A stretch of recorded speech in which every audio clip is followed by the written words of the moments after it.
नमस्कार. आज इथे आपण वैशाली मंडपे लिखित आणि द युनिक फाउंडेशन प्रकाशित सायबरनामा आभासी जगातील आव्हाने आणि सुरक्षितता या एका अनोख्या पुस्तकाच्या प्रकाशन सोहळ्यासाठी उपस्थित आहोत.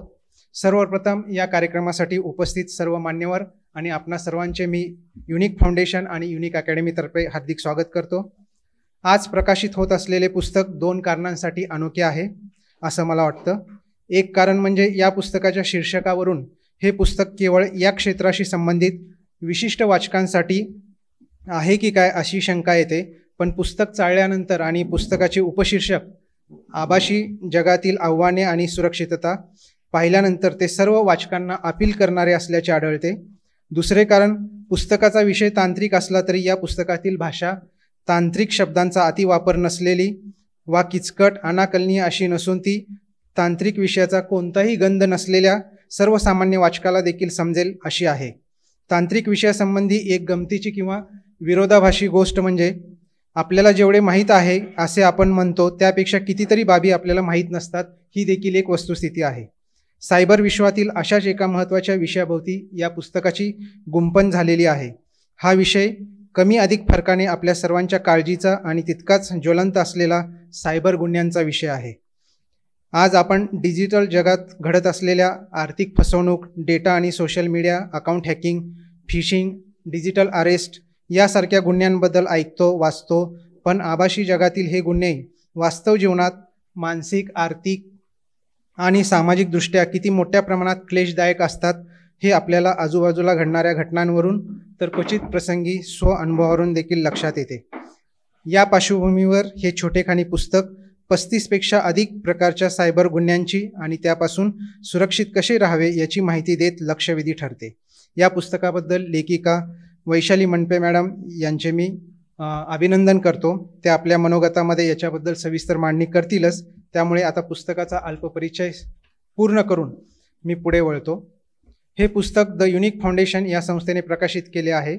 द युनिक फाउंडेशन ही द युनिक अकॅडमीची उपक्रम संस्था आहे. शिक्षण, प्रशिक्षण आणि विशेषतः संशोधन याद्वारे सामाजिक, सांस्कृतिक, राजकीय क्षेत्रात सकारात्मक हस्तक्षेप घडवून आणणे हे उद्दिष्ट ठेवून सार्वजनिक क्षेत्रात उतरलेल्या द युनिक फाउंडेशनने विविध कळीच्या प्रश्नांवरील संशोधन प्रकल्प, आशयघन पुस्तक प्रकाशन, चर्चा, परिसंवाद व व्याख्यानमाला यासारखे उपक्रम राबविले आहेत. याचाच भाग म्हणून संस्थेने केंद्र व राज्य सरकारच्या लोककल्याणकारी योजनांच्या रचनेची व अंमलबजावणीची चिकित्सा करून उपाय, शिफारशी सुचवणे आणि त्यावर सार्वजनिक विश्वात चर्चा घडवणे यावर भर दिला आहे. या अंतर्गत जलयुक्त शिवार योजना अभियान, पंतप्रधान पीक विमा योजना व शिक्षण हक्क कायदा या योजनांच्या अंमलबजावणीचे चिकित्सक अभ्यास प्रकल्प पूर्ण केले आहेत. या प्रकल्पांची शासनाने देखील नोंद घेतलेली आहे. महाराष्ट्रातील 1990 नंतरच्या बदलत्या अर्थ राजकारणाचा अभ्यास प्रकल्प संस्थेने नुकताच पूर्ण केला असून त्याचे पुस्तक देखील लवकरच प्रकाशित होईल.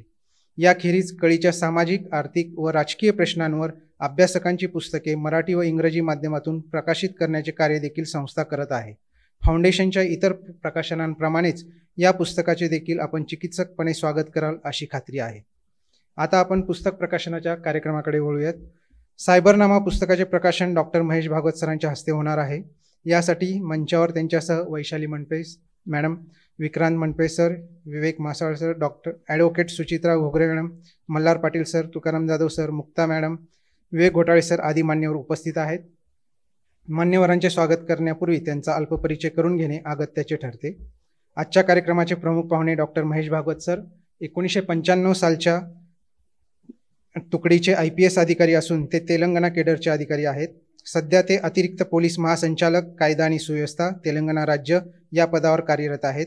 यापूर्वी भागवत सरांनी हैदराबाद आणि तेलंगणामधील अनेक जिल्ह्यात पोलीस आयुक्तपदी काम केले आहे. सरांनी आपल्या कार्यकाळात नक्षलविरोधी मोहिमा, व्हाईट कॉलर गुन्हे नियंत्रण, संघटित अंमली पदार्थ गुन्हेगारांची अटक मोहीम, मानवी तस्करी विरोधी बचाव कार्य तसेच लैंगिक तस्करीच्या जाळ्यात अडकण्यापासून संभाव्य बळींचे संरक्षण आणि बचावलेल्या व्यक्तींच्या सुरक्षेसाठी उपाययोजना यासंबंधी कार्य केले आहे. राज्य, देश आणि परदेशातील तस्करांविरुद्ध गुन्हे दाखल करून न्यायालयीन कारवाई सुकर केली.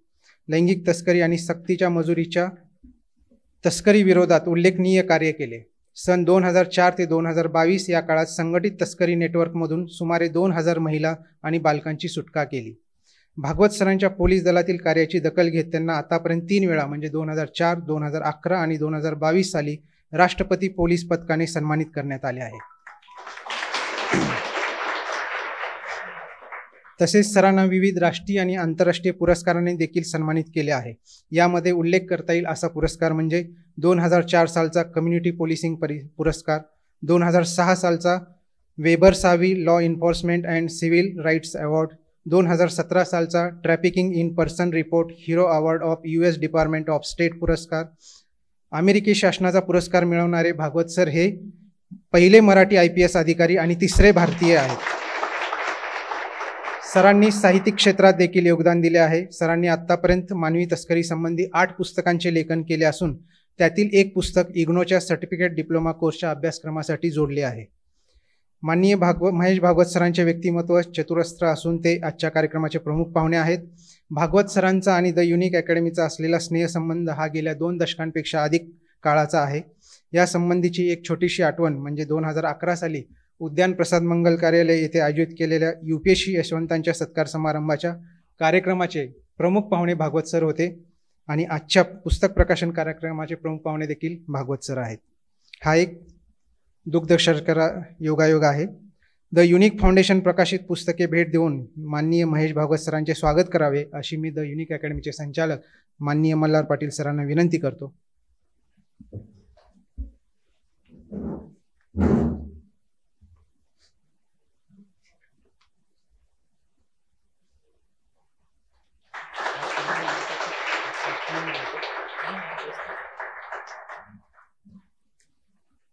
धन्यवाद सर.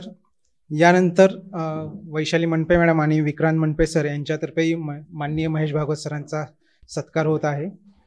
शाल आणि काही पुस्तकं भेट देऊन माननीय भागवत सरांचं स्वागत आणि सत्कार करण्यात येत आहे. भागवत सरांची पुस्तक वाचनाची आवड लक्षात घेऊन आपण पुष्पगुच्छ न देता त्यांना पुस्तकं भेट देत आहोत.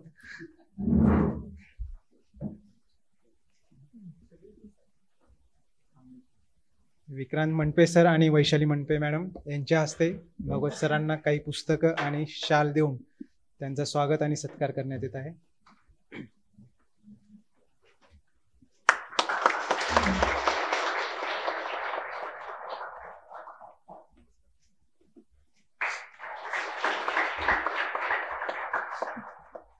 धन्यवाद सर. धन्यवाद मॅडम.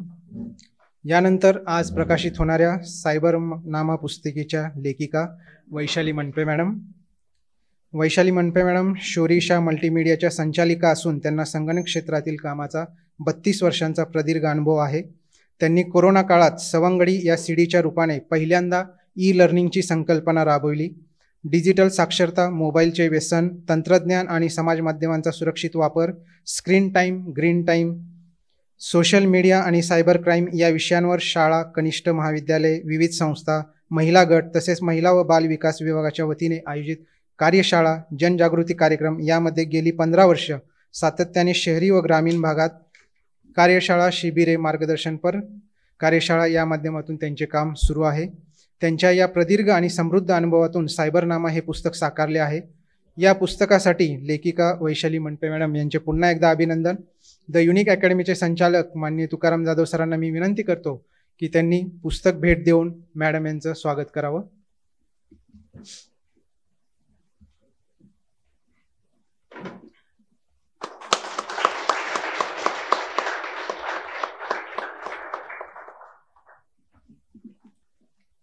धन्यवाद सर. धन्यवाद मॅडम. यानंतर कार्यक्रमाला उपस्थित असलेले विक्रांत मनपे सर हे वैशाली मॅडम यांचे सहचारी आहेत. ते पुणे आकाशवाणी येथे कार्यक्रम अधिकारी तसेच इतिहास विषयाचे अभ्यासक संशोधक देखील आहेत. मी द युनिक अकॅडमीच्या संचालिका माननीय मुक्ता कुलकर्णी मॅडम यांना विनंती करतो की त्यांनी विक्रांत मनपे सरांचं स्वागत करावं.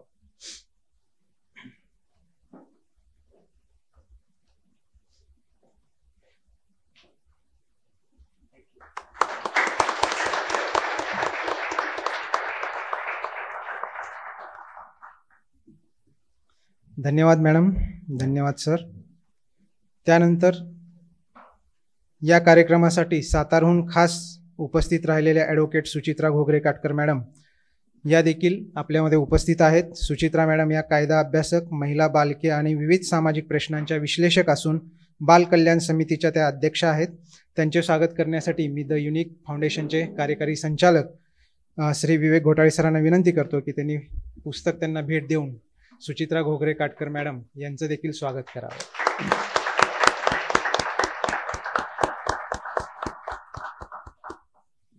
तसेच आजच्या कार्यक्रमाला लेखिका शुभांगी दळवी मॅडम उपस्थित आहेत. मी अकॅडमीचे द युनिक फाउंडेशनचे वरिष्ठ संशोधक केदार देशमुख यांना विनंती करतो की त्यांनी शुभांगी दळवी मॅडम यांचं देखील पुस्तक भेट देऊन स्वागत करावं.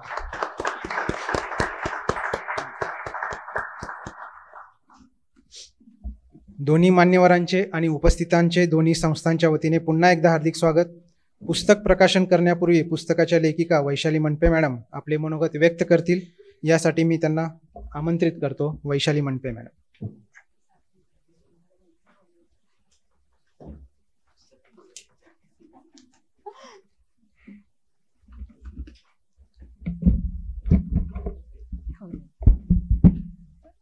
सन्माननीय व्यासपीठ आणि व्यासपीठावरील उपस्थित आपण सर्व सन्माननीय विद्यार्थी, माझे सहकारी आणि आमच्या प्रेमापोटी आज इथे आलेले अनेक सर्वजण, आपले मी मनापासून स्वागत करते.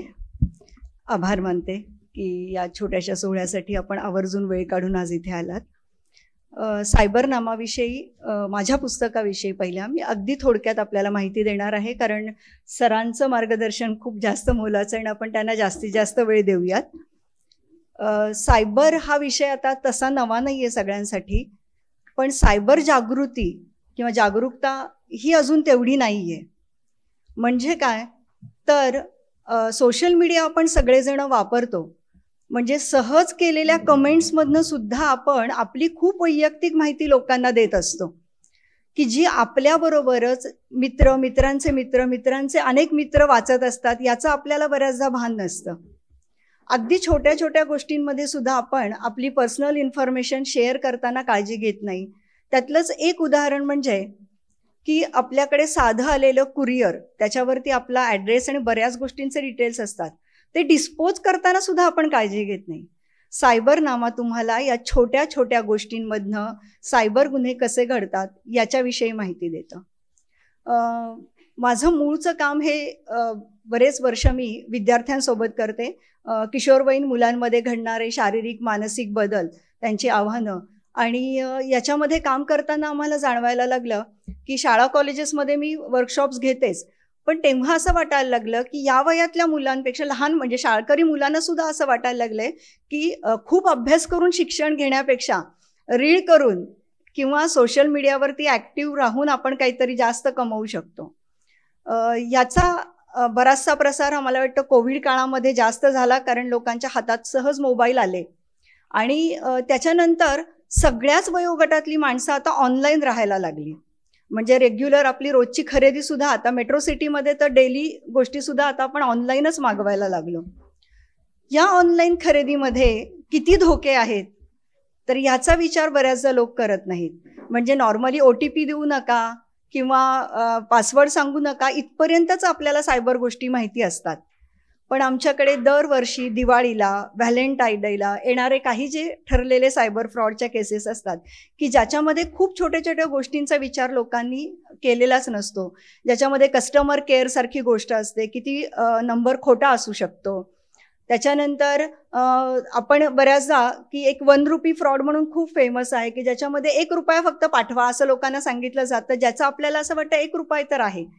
बऱ्याचदा आपण अनोळखी लिंक क्लिक करतो, हे सगळ्यांना माहिती आहे की त्या करायच्या नसतात, पण आता इन्व्हिटेशनच्या माध्यमातून ते यायला लागल्यात तुमचा मोबाईल हॅक करण्यासाठी, तर हे लोकांना माहिती नसतं. मोबाईल, स्मार्टफोन सगळ्यांना वापरायचा आहे.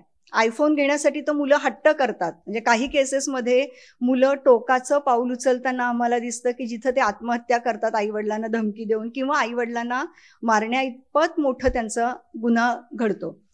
मग हे ॲडिक्शन काय आहे मोबाईलचं, ही क्रेज काय आहे, ही टेक्नॉलॉजी तुम्हाला खरंच वापरता येते का?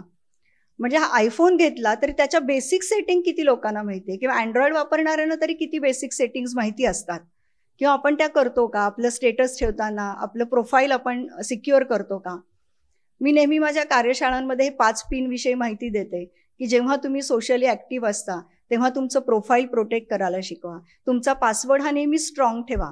आपण नॉर्मली आपला पासवर्ड आपल्याला लक्षात राहील असा जन्मतारीख, आपलं एखादं गाडीचा नंबर अशा ठेवतो की ही सगळी माहिती तुमचं एक आधार कुठेतरी दिलेलं असतं, त्याच्यात बऱ्याचशा गोष्टी सापडणं सोपं असतं. मग या छोट्या छोट्या गोष्टी मी सायबरनाम्यामध्ये तुम्हाला सांगण्याचा प्रयत्न केला आहे की ऑनलाईन खरेदी करताना आणि विक्री करताना आता नवा फ्रॉड जो सध्या चालू आहे की चुकून तुम्हाला पैसे पाठवले गेलेत तर थोडेसे, आणि हे सगळ्या केसेस म्हणजे नुकतीच घडलेली औरंगाबादची केस माझ्याकडे होती की ज्याच्यामध्ये क्रिटिकल कंडिशनमध्ये त्यांनी बघितलं की ही सगळी फॅमिली हॉस्पिटलाइज आहे. मग हे यांना सायबर गुन्हेगारांना कसं कळतं, तर आपण सातत्यानं आपले सगळे लोकेशन, आपल्या लाईव्ह गोष्टी शेअर करत असतो. सोशल मीडियावरती आपलं लोकेशन सतत लाईव्ह शेअर असतं आणि ते बंद करायचं असतं हेच लोकांना माहिती नाही. आणि मग त्या कंडिशनमध्ये नाही, मला तुमच्या मिस्टरांनी इमर्जन्सी हॉस्पिटलसाठी पैसे द्यायला सांगितलेत पण मी चुकून जास्त 70-80 हजार पाठवलेत, तर 50 घ्या, उरलेले 20-25 मला परत पाठवून द्या. त्या क्षणी त्या व्यक्तीला सुचत नाही की आपण काय करावं. सुदैवानं त्यांच्याबरोबर असणारी व्यक्ती माझं वाचत होती आणि तेव्हा त्यांनी सांगितलं की त्यांच्या अकाउंटमध्ये एवढे पैसे नव्हते. म्हटले काय करूया, ते म्हणाले नाही नाही हा धोका आहे, असं आधी तुमच्या मिस्टरांशी बोला तुम्ही. हे सांगायचा उद्देश काय, तर जे सायबर अवेअरनेसचं काम आम्ही करतो त्यातनं आता बऱ्यापैकी लोकांना असं वाटायला लागलंय की आपण जागरूक व्हायला पाहिजे, पण तरी सुद्धा मोह के धागे आहेच. म्हणजे कुठेतरी आपल्याला एक एक्स्ट्रा स्पेस मिळते म्हणून आपण व्हील फिरवत असतो, कुठेतरी काही MB आपल्याला फ्री मिळतात, टॉक टाईम मिळतो म्हणूनही आपण त्या मोहामध्ये पडलेलो असतो. मॉलमध्ये खरेदी केल्यानंतर तुम्हाला कुठेतरी रिसॉर्टला वगैरे 4 दिवस राहायला मिळेल, त्यात तर आपल्याकडे बऱ्यापैकी आपला नशिबावर फार भरोसा असल्यामुळे लागला आपला नंबर तर जायला मिळेल आपल्याला कुठेतरी दुबईला, हाँगकाँगला, म्हणून आपण आपली बरीचशी माहिती तिथे देत असतो. सायबरनामा तुम्हाला या सगळ्या छोट्या गोष्टींमध्ये सावध करायचा प्रयत्न करतो. सायबरनामा लिहिताना जसं मी म्हटलं की मी काम हे ग्राउंड लेवलला, रूट लेवलला करते, तिथे माझ्याबरोबर विद्यार्थ्यांबरोबर पालकही येतात. आता सोशल मीडियावरची मैत्री हा सगळ्यांना माहिती धोकादायक गोष्ट आहेच आहे. अनेक महिला, म्हणजे आज उच्च शिक्षित घरामध्ये सुद्धा महिलांना बऱ्यापैकी मानसिक काही त्रास सहन करावा लागतो.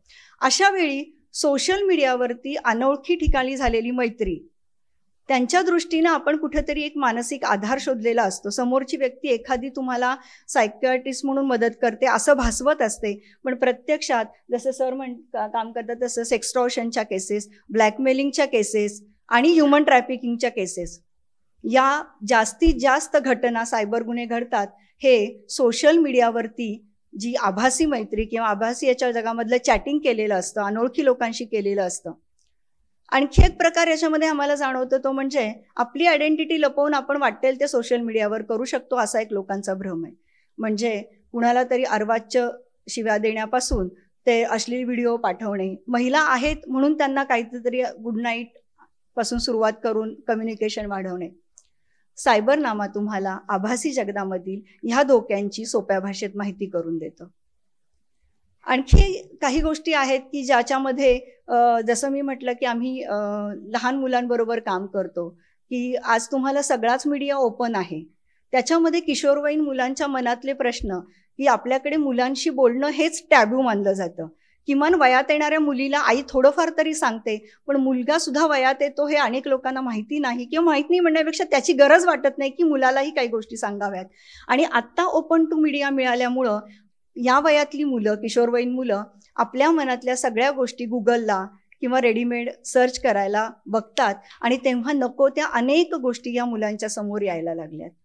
त्यामुळं पोक्सोच्या वाढलेल्या केसेसमध्ये पोक्सो काय आहे याच्यामध्ये अशा पद्धतीचं आपल्या मुलाच्या बाबतीत, अल्पवयीन मुलाच्या बाबतीत काही घडलं तर शांत न बसता कायद्याची मदत घेणं गरजेचं आहे. आणि याच्यासाठी थोडीशी कायद्याची माहिती मी आपल्याला या पुस्तकामध्ये दिलेली आहे. कायद्याची माहिती देताना माझी मैत्रीण ॲडव्होकेट डॉक्टर सुचित्रा घोगरे काटकर यांच्या मदतीने मी ही माहिती लिहिलेली आहे.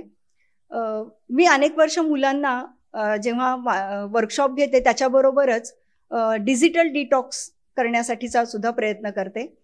त्याच्यातनं मी काही ह्याच्यासाठी वर्तमानपत्रांसाठी स्तंभलेखन करत होते.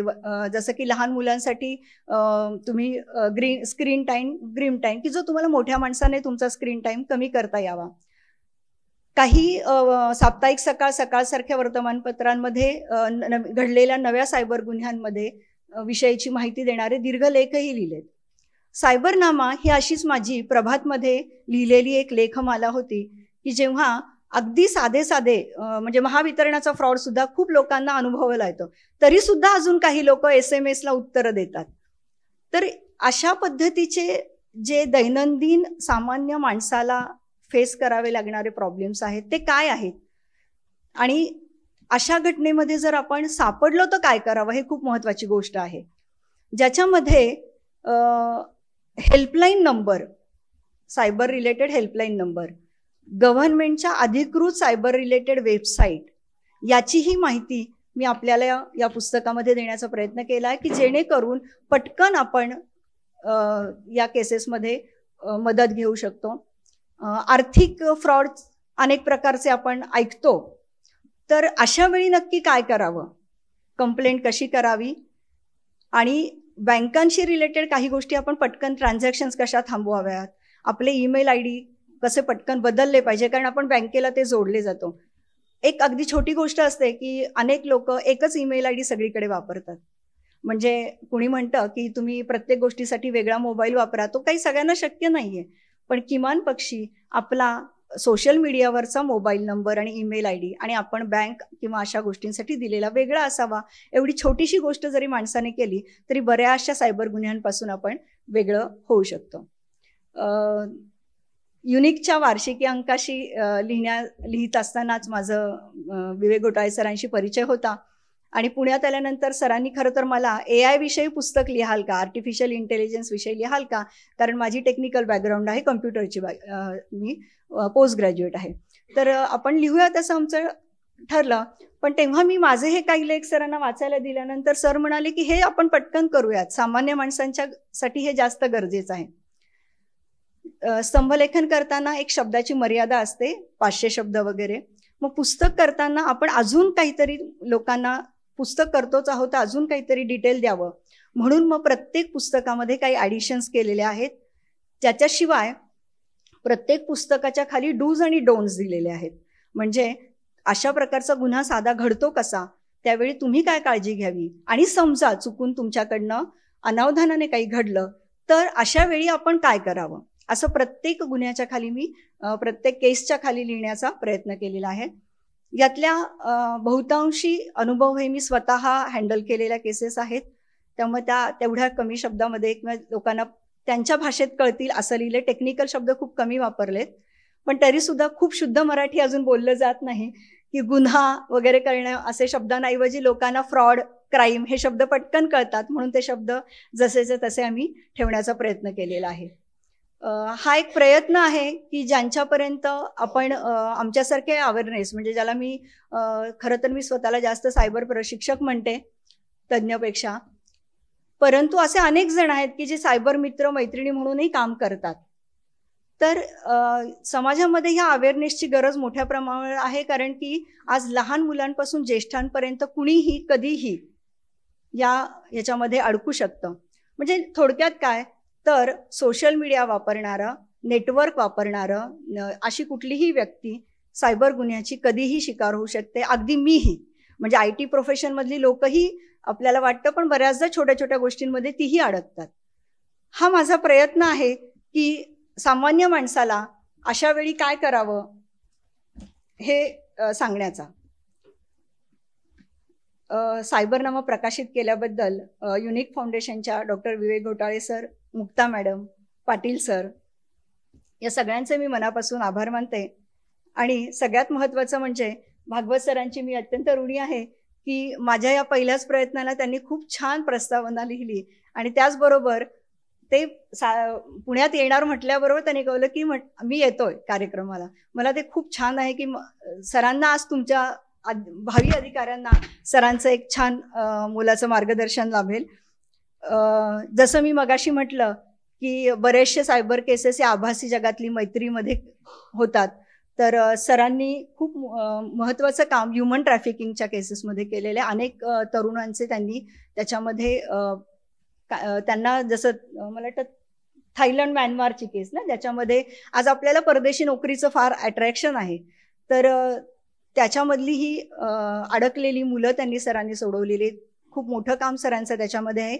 त्या केसविषयी मी माझ्या कामाव्यतिरिक्त हेही याच्यामध्ये इन्क्लूड केलेलं आहे. मी काम करत असलेल्या बाललैंगिक याच्यामध्ये पोक्सो कायदा काय आहे आणि IT ॲक्ट काय आहे, IT ॲक्ट हा सामान्य माणसासाठी कसा उपयोगी पडतो याचंही मी थोडंफार माहिती देण्याचा प्रयत्न केलेला आहे. एखादं पुस्तक पब्लिश करणं हे टीमवर्क आहे. म्हणजे लेखक म्हणून आम्ही लिहित असतो, पण परंतु त्याला इतकं सुंदर आकार देण्याचं काम युनिक फाउंडेशननं खूप छान पद्धतीनं केलेलं आहे. माझ्या या पुस्तकाचं मुखपृष्ठ जे माझ्या विषयाला साजेसं आहे असं करणारे अमोल पाटील सर, त्यानंतर माधवी मॅडम ज्यांनी पूर्ण DTPचं काम केलं, आणि आता लोक जेव्हा कधीही कुठल्याही वेळी पुस्तक मागतात त्याचं सर्क्युलेशन करणारे आपले केदार सर, खूप छान सर पटापट पुस्तकांचं डिलिव्हरी देत आहेत. तर या सगळ्यांचे आणि युनिकच्या सर्व टीमचे मी मनापासून आभार मानते. माझ्या आनंदात तुम्ही सर्वजण सहभागी झाला, ह्या माझ्या मित्रमैत्रिणींचे मी मनापासून आभार मानते. माझ्या बऱ्याचशा कामामध्ये माझ्या ह्या सुवर्धिनीच्या 2 मैत्रिणी आज आवर्जून सातारवरून आल्यात. आमची सुवर्धिनीची टीम आहे आणि आम्ही खरंच खूप छान ग्रासरूट लेवलला काम करतो आहोत. तर अशा माझ्या डॉक्टर सुचित्रा घोगरे काटकर आणि शुभांगीताई दळवी, ते ह्यांचे मी मनापासून आभार मानते. सायबरनामा जरूर वाचा आणि तुम्हाला काय वाटलं याच्या प्रतिक्रिया मला खरंच द्या. आणखी तुम्हाला काय हवं, काय अपेक्षित आहे हेही जरूर सांगा. भागवत सर आज आपल्यासोबत आहेत आणि त्यांचं मार्गदर्शन आपण सगळ्यांनाच एक मुलाचं मिळणार आहे, तर त्यांचा फारसा वेळ न घेता मी पुन्हा एकदा आपल्या सर्वांचे मनापासून आभार मानते आणि माझं सायबरनामाविषयीचं मनोगत इथेच थांबवते. धन्यवाद.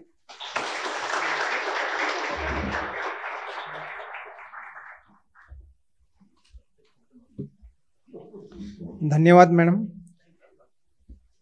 सर्वसामान्यांमध्ये आणि सुशिक्षितांमध्येही सायबर साक्षरता वाढवण्यासाठी हे पुस्तक नक्कीच समाज शिक्षकाची भूमिका पार पाडेल याबद्दल आमच्या मनात तीळ मात्र शंका नाही.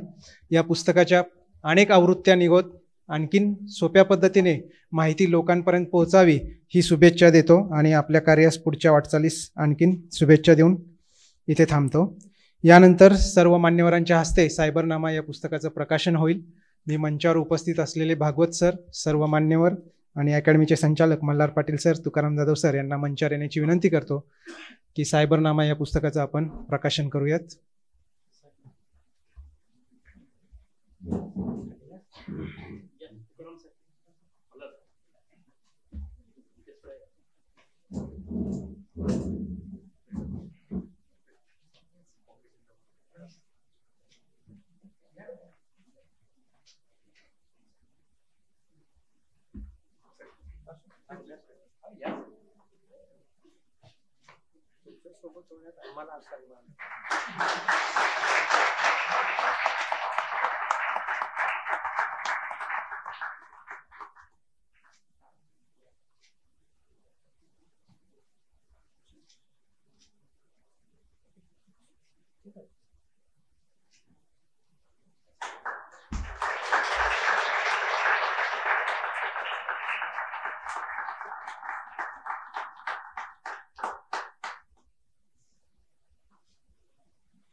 धन्यवाद सर, धन्यवाद मॅडम.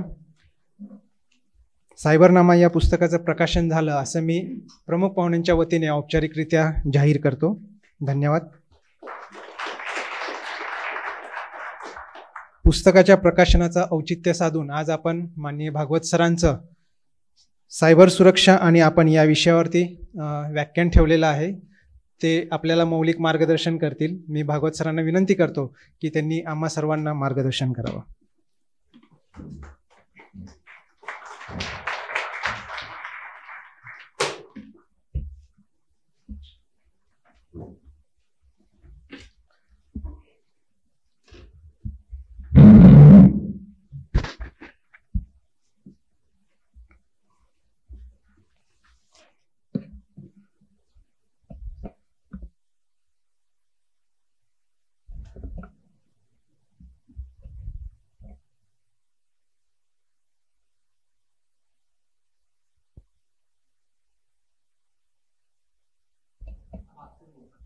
ओके, ठीक. ओके, ठीक. नमस्कार. आजच्या या पुस्तक प्रकाशन कार्यक्रमानिमित्त सर्वप्रथम या पुस्तकाच्या लेखिका वैशाली मंडपे, मला वाटतं यांनी 2 किंवा 3 महिन्यापूर्वी या पुस्तकाची प्रस्तावना लिहिण्यासाठी सुचित्रा मॅडमतर्फे मला विचारलं होतं आणि त्यांनी नंतर मग कॉपी पण पाठवली होती. मला थोडासा वेळ लागला ॲक्च्युली प्रस्तावना लिहायला, त्यामुळं आजचा प्रकाशनाचा कार्यक्रम हा थोडासा डिले झालेला आहे, हे मी कबूल करतो. आजच्या या कार्यक्रमाला लेखिका वैशाली मंडपे, त्यांचे मिस्टर विक्रांत मंडपे, विक्रांत मंडपे यांचे वडील कुमार मंडपे आणि मी इथे अंधश्रद्धा निर्मूलन समितीमध्ये 90 ते 95 बरोबर काम केलेलं आहे. तर ते मंडपे नावानं तेव्हा पहिलं त्यांना विचारलं, मी म्हटलं तर त्यांनी लगेच सांगितलं मला ते. आणि कुमार मंडपे यांनीही पण पुस्तक लिहिलेलं आहे, म्हणजे यांच्या घरामध्ये मला वाटतं पुस्तक लिहिण्याची हे चालू आहे.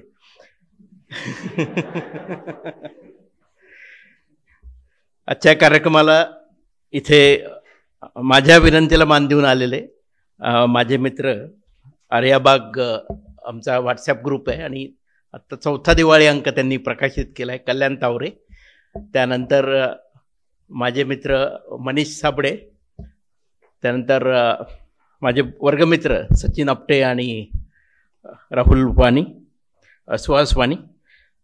नंतर आपल्या युनिक अकॅडमीचे संचालक तुकाराम जाधव सर, PSR म्हटलं की जाधव सरांचं नाव पूर्ण भारतामध्ये. त्यानंतर माझे मित्र मल्हार पाटील, या युनिक फाउंडेशनचे कार्यकारी संचालक विवेक घोटाळे, संचालिका युनिक फाउंडेशनच्या मुक्ता कुलकर्णी मॅडम, इथे उपस्थित असलेले युनिक अकॅडमीचे आणि युनिक फाउंडेशनचे सर्व सन्माननीय प्राध्यापक आणि स्टाफ आणि विद्यार्थी मित्रांनो. आत्ताच मॅडम सायबर सुरक्षा या विषयावर त्या ज्या बोलत होत्या त्यातला प्रत्येक शब्द महत्त्वाचा होता.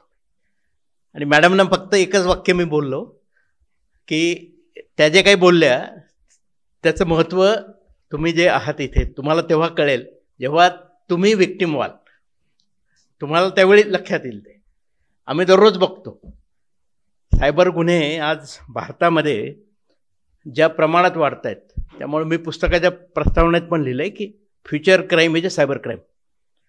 भारतामध्ये नुकताच 2023चा नॅशनल क्राईम रेकॉर्ड ब्युरोचा रिपोर्ट आला आहे आणि त्या रिपोर्ट अन्वये 2022 आणि 2023 या एका वर्षामध्ये जवळजवळ 31.2% एवढी सायबर गुन्ह्यामध्ये वाढ झालेली आहे. मग 2024चा रिपोर्ट येईल आता, त्याची नक्की 50% असणार आहे आणि 2025चा येईल ती 75% असणार आहे, हेही सांगतो मी. म्हणजे ज्या प्रमाणात सायबर गुन्हे वाढतात, ज्या प्रमाणात आपण सायबर गुन्ह्यांचे बळी ठरतोय, मग हे सगळं लक्षात घेता या सायबर गुन्ह्यांविषयी आपल्याला सजग होणं हे खूप गरजेचं आहे आणि प्रत्येकानं त्याचा अभ्यास करणं, नवीन पद्धतीनं जे हे सायबर गुन्हेगार आपल्याला व्हिक्टीम बनवतात त्याच्याविषयी माहिती घेणं आजकाल ही काळाची गरज आहे. सायबर गुन्हे बेसिकली दोन आम्ही नेहमी म्हणतो की एकतर कॉम्प्युटरला टार्गेट करून गुन्हा केला जातो किंवा कॉम्प्युटर वापरून गुन्हा केला जातो. हे दोन प्रकार सायबर गुन्ह्यामध्ये. आणि दुसरा ब्रॉड प्रकार म्हणजे 3 जे आहेत ते एक तर व्यक्तीला एखाद्या टार्गेट केलं जातं किंवा एखाद्या संस्थेला टार्गेट केलं जातं किंवा एखाद्या देशाला टार्गेट केलं जातं. अशा 3 प्रकारावरती ही सायबर गुन्ह्यांची व्याप्ती आहे. भारतामध्ये सायबर गुन्ह्यांना रोखण्यासाठी 2000 साली आपला इन्फॉर्मेशन टेक्नॉलॉजी ॲक्ट हा पारित झाला. 2008 साली मग त्याच्यामध्ये अजून अमेंडमेंट आली आणि अमेंडमेंट नवीन येतच राहतात. माझ्या माहितीत मी पहिल्यांदा सायबर गुन्हा 2009 साली पहिल्यांदा मी केस एक गँगरेपची केस होती आणि खूपच वाईट केस होती. मी त्यावेळी खम्मम तेलंगणामध्ये त्या जिल्ह्याचा SP होतो आणि सकाळी मला फोन आला एका कोत्तागुडम नावाच्या गावातनं की सर सकाळी सिटी केबलला ब्ल्यू फिल्म लावली. तर मग लगेच टीम पाठवली. तर त्यांनी ते जो हे होता व्हिडिओ रेकॉर्डर वगैरे ते सगळं जप्त केलं. मग त्याच्यामध्ये CD सापडली. मग ती CD बघितली तर एका मुलीवरती बलात्कार होत असताना फोटो आणि त्याच्यात गाणे अपलोड केलेले असे ती व्हिडिओ ते दाखवत होते सिटी केबलवर. पूर्ण गावात लहान मुलापासून म्हाताऱ्या माणसापर्यंत सगळेजण बघत होते. तर मग त्यानंतर मग त्या मुलीला शोधलं आम्ही, तिला विश्वासात घेतलं आणि त्या गुन्ह्यामध्ये मग ती माहिती सगळी कळाली की त्या मुलीचा एक मित्र होता. ती मुलगी 10वीत शिकत होती ॲक्च्युली इंग्रजी मिडियमला आणि तिच्या मित्राच्या वाढदिवसाला ती गेली नाही म्हणून मित्र म्हटलं आपण नंतर एन्जॉय करू म्हणून. मग ऑटो रिक्षात बसली आणि आउटस्कर्ट्समध्ये गेले. त्या मित्राचा पहिलाच प्लॅन होता. जाता जाता त्यानं त्याच्या 7-8 मित्रांना बोलवलं आणि 9 जणांनी त्या मुलीवर गँगरेप केला आणि गँगरेप केला आणि त्यावेळी तिला त्यांनी धमकावलं की कोणा बाहेर सांगू नको वगैरे वगैरे. ते मुलगी ही घरी गप्प असायची, काही कोणाची बोलत नव्हती. नंतर 2 वर्षानंतर म्हणजे 2007ची घटना आहे. 2009 साली फेब्रुवारी महिन्यामध्ये ही सिटी केबलला ब्ल्यू फिल्म आली. त्यानंतर मग त्याच्या आधी 1 आठवडा ही मंडळी त्या मुलीला परत भेटली आणि मग तिला सांगितलं तुला परत यावं लागेल, नाही तर आमच्याकडे फोटो आहेत, आम्ही व्हिडिओ बनवून टाकून देतो इंटरनेटला आणि याला.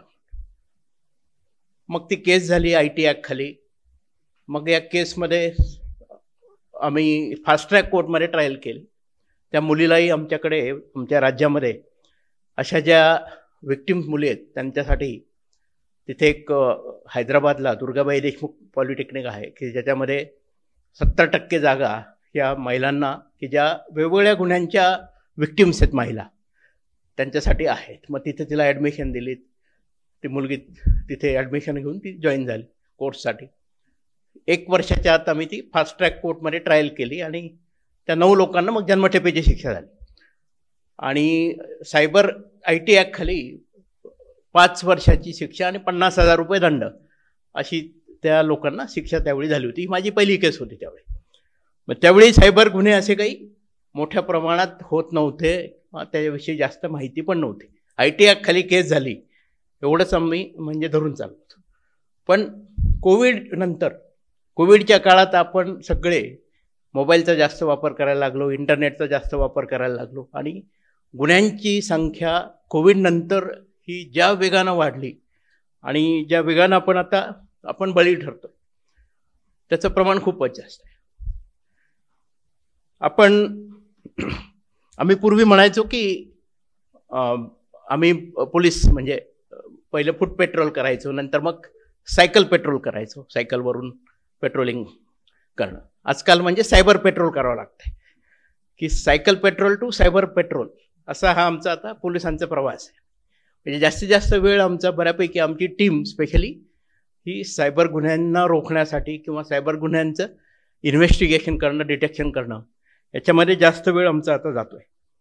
या सायबर गुन्ह्यांना आळा घालण्यासाठी भारत सरकारनं मोठं पाऊल उचललं आणि India centre for coordination of cyber crime ही संस्था आपल्या गृह मंत्रालयाच्या अखत्यारीत ही संस्था सुरू केली I4C. आणि या संस्थेमध्ये मग माझाच कलिग आहे 2001 बॅचचा राजेश कुमार म्हणून, तेलंगणा काडरचा IPS. तेलंगणा राज्य याच्यामध्ये ॲक्च्युली सायबर गुन्ह्यांना आळ्या घालण्यात सुरुवातीपासून पुढं होतं. T4C Telangana centre for coordination of cyber crime ही आम्ही 4-5 वर्ष आम्ही चालवत होतो. त्यानंतर I4C आलं ऑल इंडिया लेवल. तर मग आमचा कलिग जो तेलंगणामध्ये सगळं काम करत होता त्याला मग डेप्युटेशनवरती भारत सरकारमध्ये त्याला तिथे पाठवलं गेलं आणि आज तो भारत सरकारचा I4Cचा तो हेड आहे सध्या. तोच सध्या सगळे आपण जे काही आपल्याला आता 1930 ही हेल्पलाईन आहे, प्रत्येकाने मोबाईलमध्ये सेव्ह करा. कुठेही सायबर क्राईम झाला 1930 डायल करा, किंवा जो आपला cybercrime.gov.in ही वेबसाईट आहे. कुठल्याही प्रकारचा सायबर क्राईम असू दे, मग आपला फायनान्शियल फ्रॉड असो, आपलं इम्पर्सोनेशन, कुणी इन्स्टाचं तुमचं अकाउंट हॅक केलं आहे, तुमचं फेसबुकवरचं अकाउंट हॅक केलं आहे कोणी, कुठलाही प्रकारचा सायबर गुन्हा असो 1930 किंवा cybercrime.gov.in याच्यावरती जाऊन लगेचच तिथं गुन्हा नोंदवणं आणि त्यानंतर मग पोलीस स्टेशन वगैरे हे पुढचे पावले. फायनान्शियल क्राईम जिथे जिथे आहेत, स्पेशली जिथे तुमचे पैसे गेलेत, ते पैसे तुम्हाला परत पाहिजे असेल तर लवकरात लवकर 1930 किंवा या cybercrime.gov.in या पोर्टलवर जाऊन तुम्ही रजिस्टर करा, सो दॅट तुमच्या अकाउंटमधून हा पैसा जो बाहेर जातोय ते अकाउंट फ्रीज होतील आणि तुम्हाला पैसा परत मिळायला मदत होईल. तुमच्याकडनं डिले झाला तर हा पैसा कितीतरी अकाउंटला जाईल आणि त्या अकाउंटमधनं ते काढून घेतील पैसा. तो पैसा रिकवर करणं मग आम्हाला अवघड जातं, शक्यच नसतं बऱ्याच वेळा. त्यामुळे लवकरात लवकर या गुन्ह्यांचे reporting, national cyber crime reporting portal, NCRP portal असं याला म्हटलं जातं, हे खूप महत्त्वाचं आहे. ते तुम्ही प्रत्येकानं या 2 हेल्पलाईन तुम्हाला याची माहिती हवी. आणि हा IVR आहे, म्हणजे तुम्ही 1930 डायल केला समजा तर त्याच्यावर तुम्हाला पुढच्या सूचना येतात की फायनान्शियल क्राईम असेल तर हे आकडे तुम्ही हे करा, प्रेस करा. तुमचं दुसरा क्राईम असेल तर हा आकडा प्रेस करा. आणि त्याप्रमाणे बऱ्याच वेळा ती एंगेज येतं. त्यामुळं मग ऑनलाईन जाऊन नेटवरती तुम्ही सायबर क्राईम पोर्टलवरती पण गुन्हा नोंद करू शकता. तेलंगणामध्ये आता आम्ही आमच्या सगळ्या पोलीस स्टेशनमध्ये सायबर क्राईम गुन्हे नोंदवतो. म्हणजे सायबर क्राईमचे स्पेशल पोलीस स्टेशन आहेत, पण त्या व्यतिरिक्त प्रत्येक पोलीस स्टेशनला आम्ही आता गुन्हा सायबर क्राईमचं पक्का रिपोर्टिंग करून घेतो. नंतर नवीन एक Telangana cyber crime security bureau म्हणून एक स्पेशल ब्युरो सरकारनं 2023 साली सुरू केलं आणि पोलीस महासंचालक या दर्जाचे अधिकारी त्याचे मुख्य येतात. आणि मग त्यांच्या वेगवेगळ्या टीम्स आहेत. तुम्ही पेपरमध्ये बघत असाल की TGCSB Telangana cyber security bureau आज भारतामध्ये जवळजवळ 225 कोटी रुपये जे लोकांचे या सायबर क्राईम गुन्ह्यामधनं गेले होते ते लोकांना परत करण्यात 225 कोटी रुपये या सिक्युरिटी ब्युरोनं लोकांना परत केले. एवढी मोठ्या प्रमाणात, पण लोकांचे प्रत्यक्ष पैसे 2000 कोटी गेले असणार मी सांगतो तुम्हाला. मग त्यातले 10% कमीत कमी तरी आम्ही परत करू शकलो, एवढंच आमचं समाधान आहे. आजकाल ज्या सायबर गुन्ह्यांमध्ये आता मॅडम तुम्हाला सांगत होते त्यात खूप वेगवेगळ्या प्रकारचे गुन्हे आजकाल होत आहेत. एक मध्यंतरी TRAI ट्राय फ्रॉड हा फ्रॉड खूप जास्त होता. म्हणजे मला स्वतःला 2 किंवा 3 फोन दररोज कुठल्या तरी नंबरवर यायचे. तर नंतर सांगतो तर हा ट्राय फ्रॉडमध्ये की तुमचा नंबर वापरून की काहीतरी ड्रग्स हे झालेत किंवा देशविरोधी टेररिस्ट ॲक्टिव्हिटी झाली आणि तुम्ही 9 नंबर डायल करा. मग 9 नंबर डायल केल्यानंतर मग तुम्ही स्काईपवरती व्हिडिओ कॉल करा. नंतर मग व्हिडिओ कॉल केल्यानंतर मग डिजिटल अरेस्टकडे पुढं. मग डिजिटल अरेस्टमध्ये मग पोलीस स्टेशनचं सेटअप पूर्णपणे कुणीतरी बसलेलं तिथे आणि मग जेवढे सेक्शन्स आहेत IPCचे किंवा भारतीय न्याय संहितेचे ते सगळे सांगणार तुम्हाला की या सेक्शनखाली तुम्हाला आता अटक होणार आहे आणि तुम्हाला यातनं एकच सुटका म्हणजे पैसे तुम्ही आम्हाला द्यायला हवेत. आणि मग या प्रकारे एक्स्टॉर्शन त्यातनं डिजिटल अरेस्टचं किंवा महिला असतील तर महिलांना कधी कधी इवन ऑनलाईन स्ट्रिपिंग पण करायला लावलेलं आहे. म्हणजे एक खूप वाईट केस, एक माझीच पुण्यातली मुलगी भुवनेश्वरला शिकत होती आणि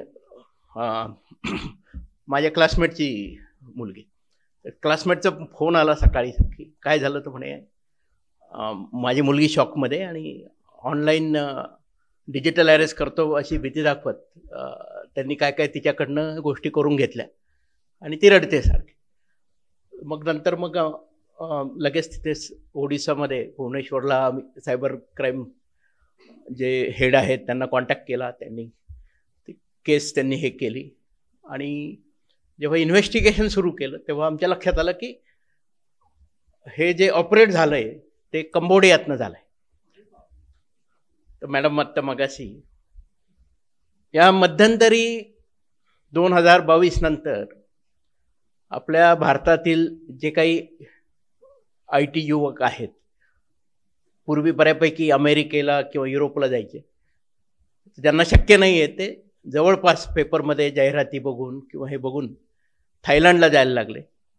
आणि मग थायलंडमधनं म्यानमारमध्ये मायावती नावाचा एक SEZ आहे, तिथं त्यांना घेऊन गेले आणि तिथे कॉल सेंटर त्यांनी सुरू केले.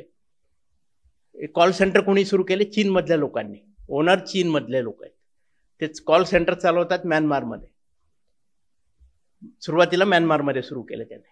मग म्यानमारमधल्या ह्या कॉल सेंटरमधून तिथे कॉल सेंटर ऑपरेट कोण करणार? आपले भारतातली मंडळी बऱ्यापैकी IT एक्सपर्ट. आणि हे कॉल कोणाला करणार? आपल्याला करणार. आपल्याला फोन येतात आणि हे का कॉल करणार? तर काहींना मजा मारायची, काहींना त्यांनी शिक्षा दिली सुरुवातीला की जवळजवळ एवढ्या पाण्यात त्यांना उभं केलं की जोपर्यंत मी हा म्हणत नाही तोपर्यंत त्यांचे हात मागे बांधलेत किंवा त्यांना इलेक्ट्रिकल शॉक दिले, त्यांच्यासमोर डोळे झाकून बंदूक फायर केली आहे आणि अशा प्रकारे भीती दाखवत त्यांना त्यांच्याकडनं हे सायबर गुन्हे आता करून घेतले जात आहेत. मग त्यातल्या काही लोकांनी मग आपल्या भारतीय परराष्ट्र मंत्रालयाला किंवा भारतीय गृह मंत्रालयाला त्यांनी कळवलं आणि मग या लोकांची आम्ही वेळोवेळी सुटका करत आलो.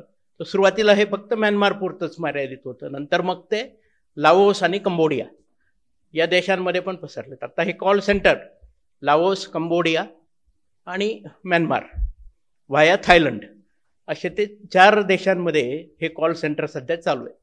आणि याच्यामधले बळी आपले महाराष्ट्र असेल, तेलंगणा आहे, साऊथ इंडिया आहे, नॉर्थ इंडिया, बऱ्याच राज्यातले भारतातले युवक IT ज्यांना थोडंफार ITमध्ये येतं आणि ज्यांना हौस आहे बाहेर जायचं आहे, 5 स्टार हॉटेलमध्ये राहायचं आहे आणि बाहेर ITमधली नोकरी म्हणून मोठा हुंडा घ्यायचा आहे लग्न करताना, ही अशी मंडळी तिकडे आहेच ही सगळी. आणि काय करतायत ते सगळे? हे सायबर गुन्हे करतायत. आणि मग इकडे त्यांची सुटका झाल्यानंतर मग ते सांगतायत, आता रिअल स्टोरी सांगतायत की काय झालं होतं त्यांना, कशा प्रकारे त्यांच्याकडनं हे सायबर गुन्हे आत्ता करून घेतले जात आहेत. दुसरा जो प्रकार आजकाल आम्ही बघतोय तो मॅट्रिमोनियल फ्रॉड्स. हे जे विवाहविषयक मॅट्रिमोनियल फ्रॉड्स आजकाल ऑनलाईन खूप वाढलेले आहेत आणि याच्यामध्ये बऱ्यापैकी सुशिक्षित मंडळीच जास्त व्हिक्टीम होताना मला दिसत आहेत. किंवा फर्स्ट मॅरेज असो किंवा सेकंड मॅरेज असो, सेकंड मॅरेजवाले थोडेसे व्हिक्टीम ज्यादा दिसत आहेत. तर सेकंड मॅरेज, कारण मॅरेज आजकाल गॅरंटी नाही आहे. पहिलं मॅरेज किती दिवस राहील पहिल्यासारखं नाही आहे. म्हणजे आमच्या लग्नाला आता झाले जवळजवळ मला वाटतं 27 वर्ष झाली असतील आता. तर पण आमच्या पुढच्या पिढीचे किती वर्ष त्यांचं मॅरेज टिकेल याची गॅरंटी आम्हाला नाही आहे आजकाल. तर त्यामुळं परवाच मी फोटो बघितला इंस्टाग्रामवर की महाराष्ट्रामध्ये एका आईनं मुलाचा घटस्फोट झाला म्हणून काय दुधानं आंघोळ घातली म्हणून. कुठे चाललोय आपण? तर हे सगळी मंडळी इथे दिसतील तुम्हाला ऑनलाईनवरती. ते ऑनलाईनवरती येतात आणि मग ते व्हिक्टीम होतात. ऑनलाईन मॅरेज याच्यामध्ये 2-3 प्रकारचे साधारणतः आम्ही ट्रेंड सध्या बघतोय. एक जुना ट्रेंड आहे तो म्हणजे फेसबुकवरती किंवा इंस्टावरती की त्यांना प्रोफाईल मिळते, जेम्स बॉन्ड सारखा दिसतो कोणीतरी एखादा, हां कदाचित तो नायजेरियातला असावा.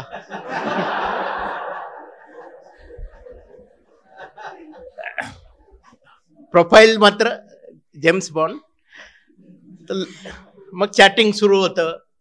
मग तो सांगतो मी अमेरिकेत आहे, इथे आहे, ही नोकरी आहे, ती आहे, किंवा सिंगापूरला आहे, मी येतोय आईवडिलांना भेटायला. आणि मग एक दिवस फोन येतो की तुमचा फियन्सी आलाय आणि आम्ही दिल्ली किंवा मुंबई विमानतळात कस्टम विभागातनं बोलतोय.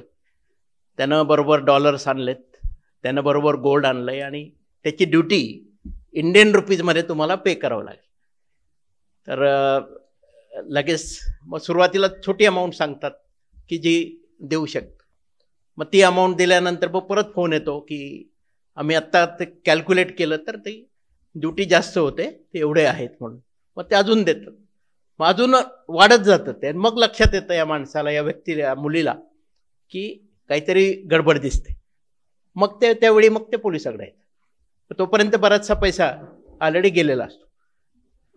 2 वर्षापूर्वी हैदराबादला माझ्या ओळखीच्या एका IT मधल्या मुलीनं 15 लाख रुपये ऑनलाईन दिले आणि मग नंतर आली ती पोलीस स्टेशनला.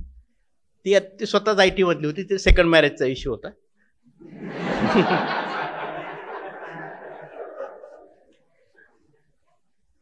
दुसरी एक मुलगी घटस्फोट झालेली कोल्हापूरची.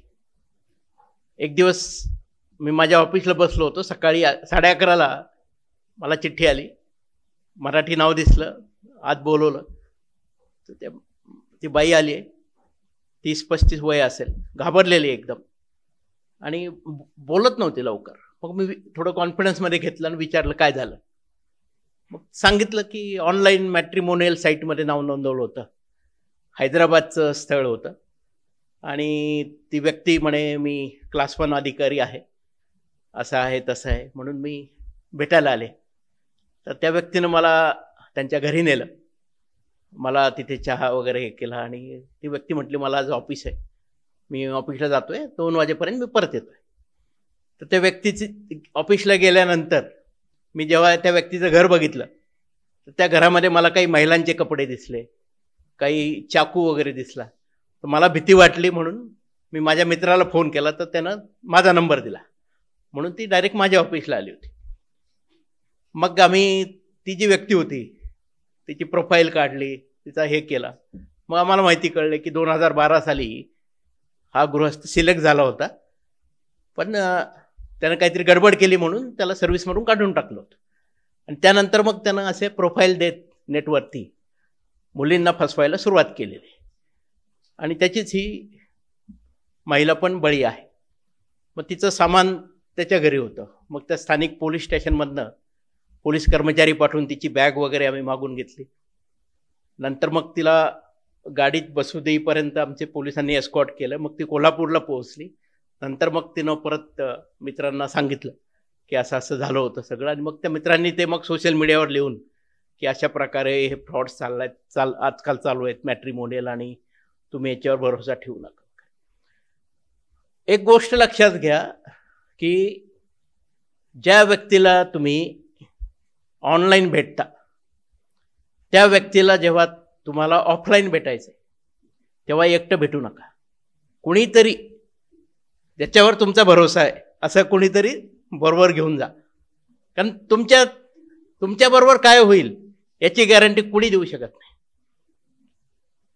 त्यामुळे ही कमीत कमी खबरदारी पूर्वी आम्ही लहान मुलांना सांगायचो,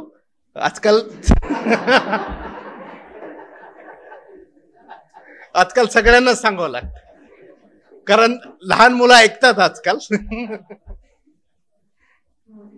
हे मॅट्रिमोनियल फ्रॉडचं प्रकरण खूप वाढत चाललेलं आहे.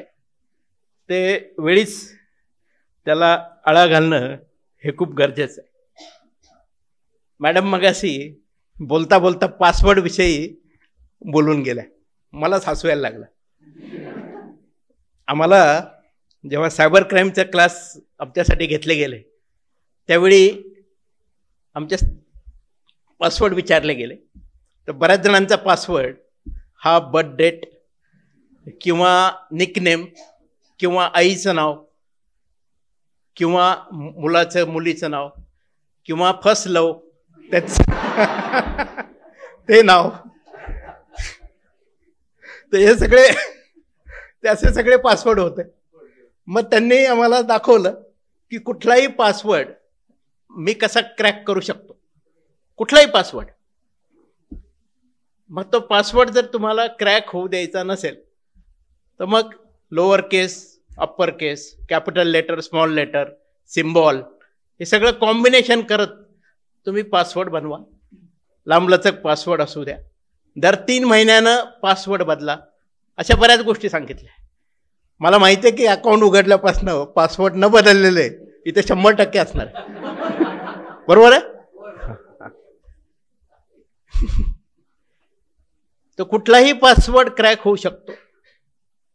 फेसबुकवरती आजकाल बऱ्याच लोकांचं फेसबुक अकाउंट सडनली कोणीतरी हॅक करतं आणि जेवढे अकाउंटमध्ये त्यांचे कॉन्टॅक्ट्स आहेत त्या सगळ्यांना मी कुठेतरी आहे आणि मला इमर्जन्सी पैशाची गरज आहे आणि याच्यावरती पैसे पाठव असा मेसेज येतो. आणि काही जण पैसे देऊन बसतात तिथे. आता तावरे साहेब बसले तिथे, त्यांनाही माहिती आहे ग्रुपवरती खूप एक म्हणजे खूप सन्माननीय गृहस्थ ते बिचारे पैसे देऊन बसल्यानंतर मग सांगायला आलं की माझे पैसे, त्यांना वाटलं खरंच हॅक झालंय ते. असं खूप होत आहे. एक गोष्ट लक्षात ठेवा, हे काही जे ऑनलाईन पैसे मागतायत किंवा आजकाल इवन डीप फेकमध्ये इवन व्हॉइस क्लोन होतोय किंवा व्हिडिओ हे होतोय, त्यामुळे ऑनलाईन तुम्ही त्या व्यक्तीचा तुमच्याकडे दुसरा कॉन्टॅक्ट असेल किंवा त्या व्यक्तीच्या जवळचं अजून तुम्हाला कोणी माहिती असेल, त्यांना पहिलं कॉन्टॅक्ट करा, त्यांना विचारा की खरंच असं झालंय का, काही मला पैसे मागतोय, किंवा सरळ अश्यूम करा की हे अकाउंट हॅक झालेलं आहे. त्या व्यक्तीचं ऑलरेडी दुसरं अकाउंट होतं, हे अकाउंट कोणीतरी नव्यानं बनवलंय आणि तुम्हाला तो पैसे मागतो. त्या व्यक्तीला कळवा की तुझं अकाउंट हॅक झालेलं दिसतंय. मी तर बऱ्याच वेळा लोकांना सांगतोय, ऑनलाईन काय तू प्रत्यक्ष आला तरी मी पैसे देणार नाही तुला.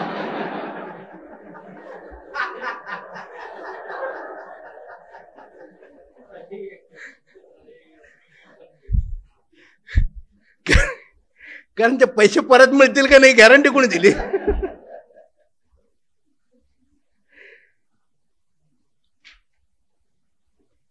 दुसरी गोष्ट आहे, म्हणजे आपल्याला खूप हौस असते, म्हणजे काही फुकट मिळालं ना की लगेच मॅडम बरंच सांगत होत्या, म्हणजे डाउनलोड करणं, लगेच डाउनलोड करणं, लगेच फॉरवर्ड करणं.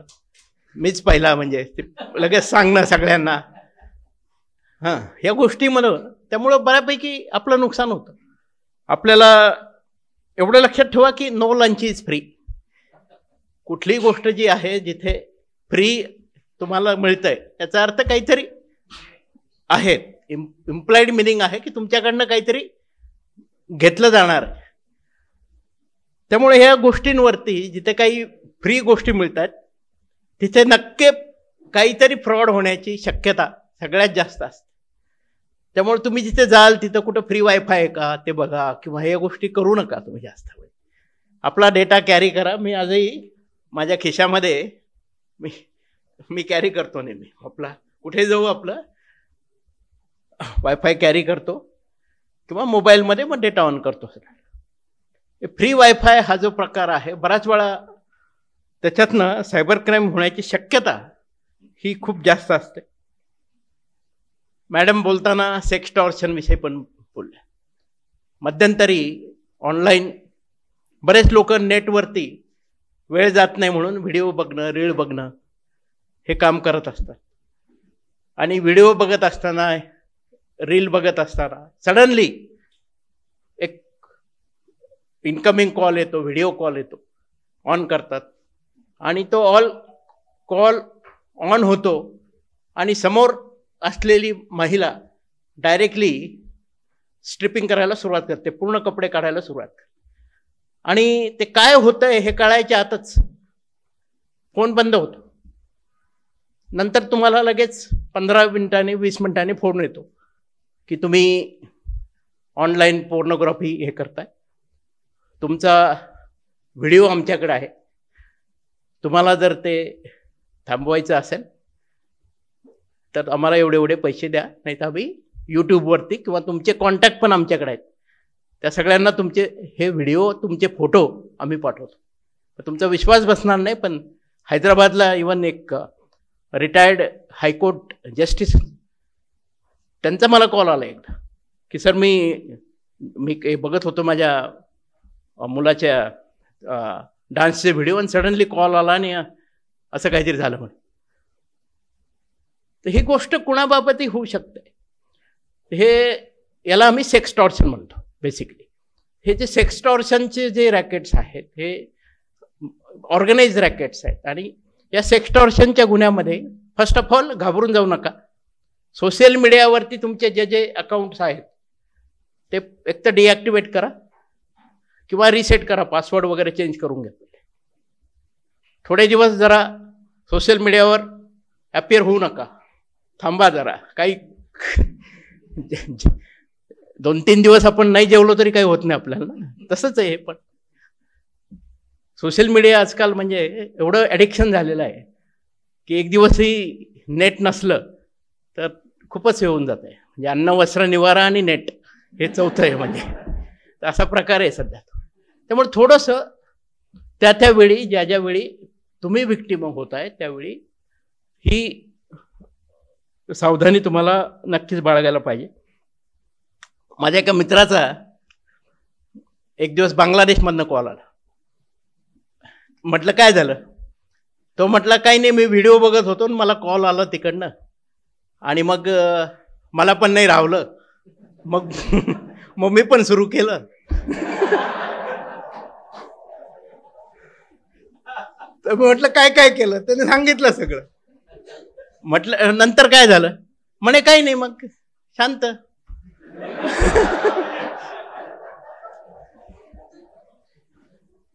मग म्हणे 1 तासाने फोन आला की तुमचा व्हिडिओ आमच्याकडे आहे, तुम्ही कंपनीच्या फोनवरून काय काय चाळे करता आणि माझ्याकडनं एवढे अमाऊंट आता मागितली जाते. मग म्हटलं 1930 वर कॉल कर किंवा सायबर क्राईम हे कर. नाही म्हणे 1930 मला करता येत नाही कारण मी बांगलादेशमध्ये आहे. तर सायबर क्राईमवर जा किंवा सिम कार्ड चेंज कर. सिम कार्ड चेंज करू शकत नाही कारण कंपनीचा फोन आहे. शेवटी त्याने काय केलं मला नाही माहिती, पण दिले काहीतरी पैसे दिले त्याने. त्यातनं बाहेर पडण्यासाठी हे आपण म्हणतो ना विकतचं दुखणं, तर हे विकतचं दुखणं हे ऑनलाईनमुळं बऱ्यापैकी वाढलेलं आहे. आजकाल तुम्ही तर बघतो म्हणजे काही लोक म्हणजे सकाळी उठल्यापासून जे रीळ टाकतात, म्हणजे संध्याकाळी झोपताना पण रीळ असतो त्यांचा काहीतरी, काय कधी, आणि त्यातनं किती लोक बघतायत, काय मिळतं त्यांना ते देव जाणे. बऱ्याच वेळा आम्ही म्हणतो की म्हणजे हे रील हिरो न बनता रिअल हिरो बना, काहीतरी करा आयुष्यामध्ये ना. सगळं आयुष्य म्हणजे रील नाही तुमचं. खूप हे रील बनवणं आणि सोशल मीडियावर टाकणं हे खूपच जास्त झालेलं आहे. रील स्टार असे पण आजकाल उपाधी लावायला लागले. दुसरी गोष्ट म्हणजे जे काही इंस्टाग्राम असो, बाकीचे तुमचे सोशल मीडिया अकाउंट आहेत, त्याच्यामध्ये प्रायव्हसी नावाचा ऑप्शन आहे. त्यामुळं मॅक्झिमम प्रायव्हेट अकाउंट ठेवा. तुम्हाला काय निवडणूक लढवायला नाही जायचं की तुम्ही की सगळे फॉलोअर पाहिजेत तुम्हाला किंवा सगळ्यांनी तुमचं पोस्ट लाईक केलं पाहिजे. सोशल मीडियावरती काही निगेटिव्ह ॲप आहेत. सायबर बुलिंग हा प्रकार खूप जास्त आहे. सायबर स्टॉकिंग खूप वाढलेलं आहे. एक सारा नावाचं ॲप मध्यंतरी आलं होतं. हे सारा ॲप, त्याच्यामध्ये जे काही कनेक्ट झालेले आहेत तुमची असे, त्यांचं रिअल नेम वगैरे काहीच नव्हतं. अजूनही चालू आहे का मला माहिती नाही. एक दिवस कोविड पिरियडची गोष्ट आहे. एक दिवस रात्री 12-12:30ला आम्ही कोविडग्रस्त लोकांना मदत करत होतो आणि अचानक इमर्जन्सी कॉल आला. हैदराबादमध्ये एक IT मध्ये एक मराठी मुलगी काम करत होती की सर माझ्या एक कॉन्टॅक्टची मुलगी म्हैसूरला आहे आणि ती बहुतेक सुसाईड करेल. म्हटलं काय झालं? नाही म्हणे ती सारा ॲप वापरते आणि तिनं शेवटचं पोस्ट टाकलंय की I am going to quit म्हणून. मग तिचा कॉन्टॅक्ट काढला आम्ही. बेंगलोर पोलिसांना रात्री कॉन्टॅक्ट केला.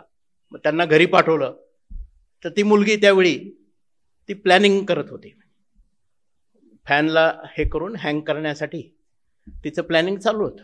लकीली त्या कॉलमुळे, एका कॉलमुळे म्हणजे आम्ही ते वाचवू शकलो. नंतर मग तिचं सारा अकाउंट ओपन केलं, काय काय पोस्ट केले होते. दिवसभरामध्ये तिला सकाळपासून बऱ्याच लोकांनी सायबर बुलिंग केलं होतं की तू चांगली दिसत नाही, तुझं लग्न होणार नाही, असं पूर्णपणे एकदम त्या मुलीला की तू जगण्यासाठी योग्य नाही अशा प्रकारे तिला हे केलं होतं. त्यातनं तिनं तो डिसिजन घेतला. मग हे कोण होती मंडळी सगळी? एकही तिच्या ओळखीचा नव्हता. बऱ्याच वेळा आम्ही म्हणतो की आयुष्यामध्ये हे असे फेसबुकवर 5,000 मित्र जमवण्यापेक्षा एक 4 मित्र जमवा की जे शेवटी कामाला येतील.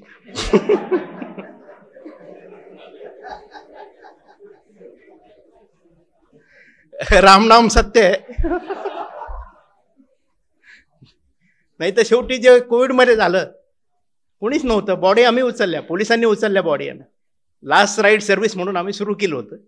घरून आम्हाला ज्यांचे नातेवाईक मेले ते सांगायचे की ही बॉडी आहे आणि आम्ही या धर्माचे आहेत, तुम्ही फायनल राईड करा, आम्हाला फोटो पाठवा, व्हिडिओ पाठवा. बघायला पण नव्हत्या. हा प्रकार आजकाल खूप वाढला. अशा प्रकारे तुम्हाला जर आपल्या जवळचे माणसं कोण आहेत काय त्यांच्याशी तुम्ही संबंध ठेवा ना. हे असे सोशल मीडियावर 1,000, 2,000, 3,000 फॉलोअर्स आणि लाईक करत बसणं, त्याच्यावरच जगणं, ते तुमचं जगणं बनवू नका. किती लाईक मिळाले किंवा किती हे मिळालं. बऱ्याच लोकांना त्याच्याशिवाय जेवण जात नाही. सकाळी पोस्ट केला, अरे अजून कोणी बघितलेलं नाहीये, अजून कोणी लाईक नाही केलं. त्यातनं बाहेर यायला पाहिजे. मॅडम सांगत होत्या डिॲडिक्शन, मोबाईल वगैरे, लहान मुलं. मॅडम हे लहान मुलांना नाही, मोठ्या मुलांना जास्त गरजेचं. डिॲडिक्शन काउन्सिलर मोबाईलचे संख्या खूप कमी आहे आज भारतामध्ये. ही संख्या आपण जेवढी वाढवू तेवढं आपल्याला पाहिजे. स्क्रीन टाईम कमी करणं हे खूप गरजेचं आहे. हे जे पुस्तक आहे सायबरनामा, हे पुस्तक लिहिताना एक एक चॅप्टर तुम्ही जर वाचला तुम्हाला कळेल की अरे हां असं होतंय, असं करायला पाहिजे. मला तर वाटतं की प्रत्येकानं तुमच्या पैकी केवळ पुस्तक वाचू नका, तर पुस्तक वाचून त्याच्यामध्ये ज्या टिप्स दिल्यात ना त्या टिप्स तुम्ही सेव्ह करा आणि परत परत हे करा. तुमच्या संपर्कात ज्या व्यक्ती आहेत त्यांच्याशी शेअर करा की अशा प्रकारे गुन्हा होऊ शकतो, तो रोखण्यासाठी तुम्ही ही पावलं उचलू शकता. 4 लोकांना जर तुम्ही मदत केली तर नक्कीच त्यांचाही फायदा होईल. तुम्ही त्या व्यक्तींसाठी देवदूत बनाल. उद्या त्या व्यक्ती जर व्हिक्टीम झाल्या नंतर मग पोलिसांकडे गेल्या किंवा तुम्हाला सांगू लागल्या तर तुम्ही घेतलेल्या ज्ञानाचा काय फायदा आहे. हे पुस्तक केवळ तुम्ही वाचू नका, तर इतरांनाही या पुस्तकातलं जे ज्ञान आहे त्यांच्यापर्यंत तुम्ही जरूर पोहोचवा. आणि दररोज पेपरमध्ये आजकाल नवीन नवीन मोडस ऑपरेंडी गुन्ह्याच्या पद्धती येतात सायबर क्राईममध्ये. त्याच्याविषयी पण सजग राहा की कुठल्या प्रकारे आजकाल गुन्हा होतोय, कसा होतोय. आता परवा एक डिजिटल अरेस्टमध्ये पण त्यांनी की तुमचं सिम कार्ड जे पहलगामच्या टेररिस्ट अटॅकमध्ये वापरलं म्हणून हैदराबादची गोष्ट आहे. 56 लाख रुपये ऑनलाईन डिजिटल अरेस्टमध्ये. एक रिटायर्ड IAS अधिकारी 2 दिवस त्यांनी सर्जरी पुढे ढकलली डिजिटल अरेस्टच्या भीतीमुळे. त्यांची सर्जरी होती. 3ऱ्या दिवशी मला कॉन्टॅक्ट केला त्यांनी की सर असं आहे, मला त्यांनी भीती टाकली की तुम्ही जर कुठे गेला किंवा हे केलं तर आम्ही हे करू ते करू. मग त्यांना त्यातनं बाहेर काढायला मला 1 तास लागला की हे डिजिटल अरेस्ट वगैरे कसं फ्रॉड आहे digital arrest CBI, custom, police कुणीही करत नाही. डिजिटल अरेस्ट नावाचा प्रकार हा नाही, हे लक्षात घ्या तुम्ही. पण आजही तुम्ही कुठलाही पेपर उघडा, कधीही उघडा, डिजिटल अरेस्टचा गुन्हा झाला, एवढे पैसे गेले. आणि कुणाचे पैसे गेले? चांगले चांगले लोकांचे पैसे गेले, ज्यांच्याकडे पैसे त्यांचेच गेले. म्हणजे असं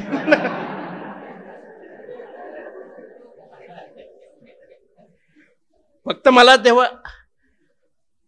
मला वाईट तेव्हा वाटतं की ज्या लोकांची म्हणजे पूर्ण आयुष्यभराची कमाई गेलेली आहे, पेन्शनचे आलेले पैसे असतील किंवा प्रॉव्हिडंट फंडाचे पैसे आलेले आहेत. स्टॉक एक्सचेंजमध्ये आजकाल ऑनलाईन स्टॉकमध्ये खूप, पुण्यात तर खूप केसेस आहे इन्व्हेस्टमेंट फ्रॉडच्या, इन्व्हेस्टमेंट बँकिंगच्या. Be careful. आपले पोस्ट ऑफिस आहे, आपल्या बँका आहेत, हे सगळं विसरून जिथं जास्त इंटरेस्ट मिळेल तिथे लोकांना शॉर्टकट पाहिजे असतं प्रत्येक ठिकाणी. म्हणजे सकाळी 1 रुपया टाकला, 2 रुपये संध्याकाळी कसे मिळतील, कुठे मिळतील, याच्याकडेच लक्ष असतं. आणि त्यामध्ये म्हणजे आपल्या खिशातला 1 रुपया पण चालला जातो आणि शेवटी परत काय होतं तर पश्चाताप होतो. तर या सगळ्यातनं तुम्हाला बाहेर येणं खूप गरजेचं आहे. हे पुस्तक अतिशय सुटसुटीत असं पुस्तक आहे, छोटंसं पुस्तक आहे. 170 रुपये फक्त किंमत आहे. या पुस्तकाच्या प्रकाशनासाठी unique foundation, Tukaram sir, Malhar, Vivek Ghotale, Mukta madam, तुमच्या सगळ्यांचं मी मनपूर्वक तुम्हाला धन्यवाद देतो मी. आणि मॅडम, अतिशय चांगला सब्जेक्ट तुम्ही पुस्तक लिहायला निवडला. लोकांना म्हणजे आपणाशी जे जे ठावे ते सर्वांशी द्यावे, शहाणे करून सोडावे सकळ जन. तर सकळ जन शहाणे सायबरविषयी शहाणे करून सोडणं ही आजकाल काळाची गरज आहे. आणि ती गरज तुमच्या या पुस्तकाच्या माध्यमातून निश्चितच पूर्ण होईल अशी मला खात्री आहे. परत एकदा हे सुंदर पुस्तक लिहिण्याबद्दल मी तुमचं अभिनंदन करतो आणि आपली रजा घेतो. धन्यवाद.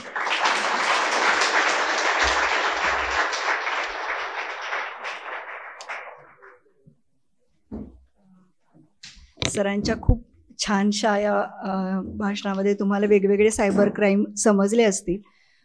मी सायबर प्रशिक्षक म्हणून माझ्या कार्यशाळांमध्ये कायम एक आवाहन करत आली आहे सगळ्यांसाठी की सोशल मीडिया वापरणं हा जसा आपला स्वतःचा हक्क, वैयक्तिक हक्क म्हणून आपण जर करत असू तर ती एक मोठी सामाजिक जबाबदारी सुद्धा आहे.